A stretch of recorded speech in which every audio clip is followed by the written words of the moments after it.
1971ஆம் ஆண்டு உழைப்பாளர் தினமான மே 1ஆம் தேதி ஆந்திர மாநிலம் செகந்தராபாத்தில் ஒரு நடுத்தர குடும்பத்தில் பிறந்தார். என்று அனைவராலும் தல என்று அழைக்கப்படும் அல்டிமேட் ஸ்டார் அஜித் குமார்.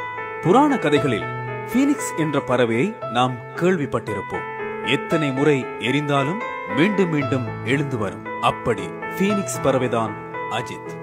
எப்பின்புலமும் இல்லாமல் வாழ்க்கையில் பல தோல்விகளை கண்டு மீண்டும் மீண்டும் எழுந்து, தோல்வியே உன்னை கண்டு பயந்து ஓடியது.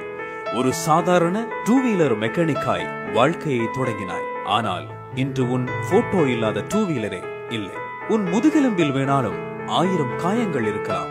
ஆனால் அந்த காயத்தின் மருந்தாக மட்டும் இல்லாமல் உன் முதுகெலும்பாகவே இருப்பது உன் ரசிகர்கள் தான்.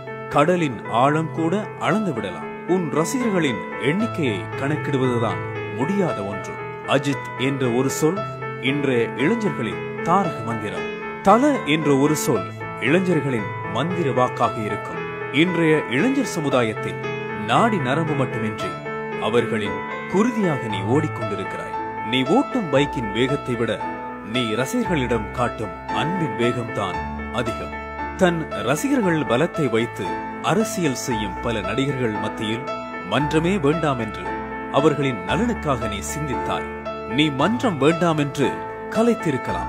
ஆனால் உன் ரசிகர்களின் மனதில் இருந்து யாராலும் கலைக்க முடியாது. நீ எந்த விழாவுக்கும் வருவது இல்லை. ஆனால் உன் பெயர் சொல்லாமல் எந்த விழாவும் நடப்பதில்லை. வலது கை செய்யும் உதவி இடது கைக்கு தெரியக்கூடாது என்பர். ஆனால் நீ செய்யும் உதவி வலது கை மட்டுமின்றி நீயே அதை மறந்து விடுவாய். அமராவதியின் மனதில் காதல் கோட்டை கட்டி ஆசை நாயகனாக வலம் வந்த காதல் மன்னன் நீ. யாருக்கும் அஞ்சாத குணம், வெளிப்படையான பேச்சு, இது உனக்கு மட்டுமே உரித்தானது. எங்களுக்கு தீபாவளி, பொங்கல் என்று எந்த பண்டிகையும் இல்லை. உன் படம் வெளிவரும் அந்த நாளே எங்களுக்கு திருவிழா. ஒரு நடிகன் எப்படியும் வாழலாம் என்று இல்லாமல் இப்படித்தான் வாழ வேண்டும் என்று அனைவருக்கும் முன் உதாரணமாயிருந்தாய். தல, நீ சொல்லும் ஒவ்வொரு சொல்லும் தலைப்புச் செய்திதான். இனி வருங்காலம் இது தமிழ்நாடா இல்லை தலநாடா என்று வியப்பார். இப்படி ஒரு நல்ல மனிதனுக்கு பிறந்த நாள் வாழ்த்து சொல்வதை கர்வமாக நினைக்கின்றோம்.